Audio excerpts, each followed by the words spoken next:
Hey guys, I'm Phoenix here and welcome to a Stationeers tutorial on the basics of logic systems. Now there are a couple of issues that I should point out. These are in the wrong order. I've got the ones to thousands, whereas it goes thousands to ones. Really it needs to be the other way around. The other issue is with the door system. An open command will always override a lock command. So here you can see the door is locked. If I just nip outside and flick the switch, the door will close. The door will also open. This works not just with the blast doors, but also with the airlock doors, wherever they are, over there. And theoretically they would probably also work with the standard storage doors as well. So, bit of an issue, but oh well. So, logic systems. We have four main things that you're going to be playing with logic systems, and it is really useful in some cases to have your LED displays, especially if you're doing something like a combination lock. You want to kind of see up on the screen what combination you're actually putting in.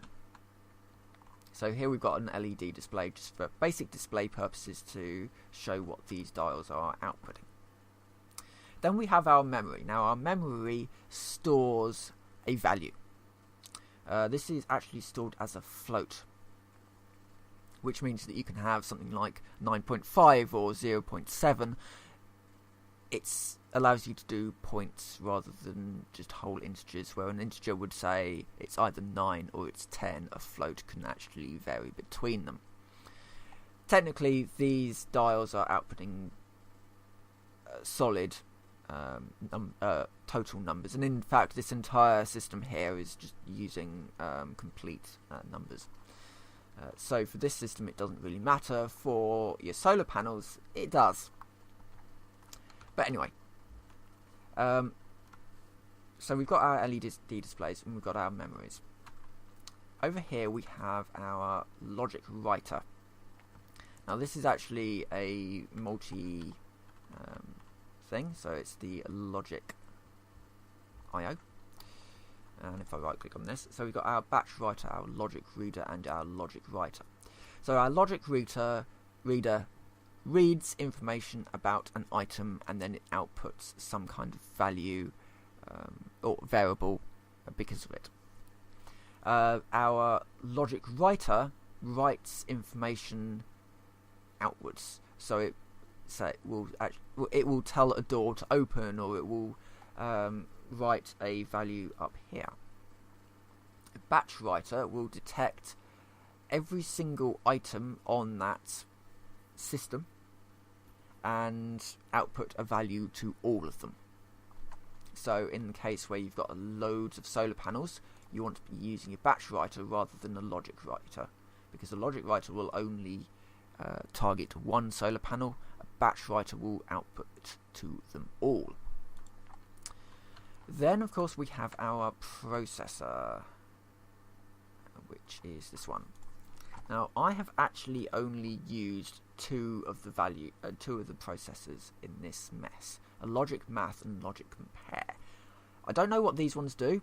That will be during my experimentation. My next system is going to be a thermostat, I think.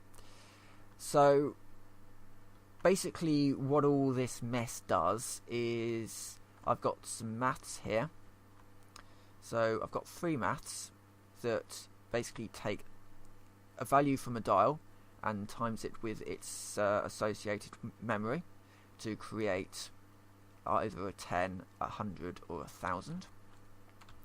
And then I've got two maths that add these values together. So it adds one of them adds the value of this item, of that dial and that memory. That math that's outputting the state. So basically it's just adding all of this together, basically. So it's adding the output of the dial and the math together there, and then it's outputting the two maths that are dealing with that one together. and then basically it all filters down to a total math. So this has now added all of that together to create a value. Now that value is being read by that logic writer over there into the panel, into the LED panel, and then we have a logic compare over here that's taking that value and it's comparing it with this one. Now if these values are the same, the door will unlock. If the values are different, the door will lock. Now for this system, it would probably be better to just wire it into an open command rather than a lock. But if you were using an airlock door or a standard door, you could just use it as a lock rather than an open. So that's it. That's the very, very simple system. It's a little bit complicated to look at, but actually just when you're doing your logic systems, just run through it in a logical fashion. Start at what you want to create and then move from there. This actually doesn't use that much, so this actually uses 17 components and a hell of a lot of wire.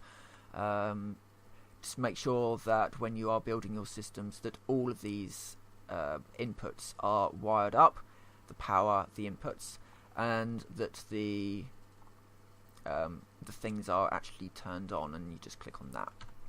You change the values here with the screwdriver. And that's it. That's I/O systems in a nutshell. And I'll be showing off some more of my experiments as they come to fruition. But with that, I will say thank you very much for watching. I hope this has helped people, and I will see you next time.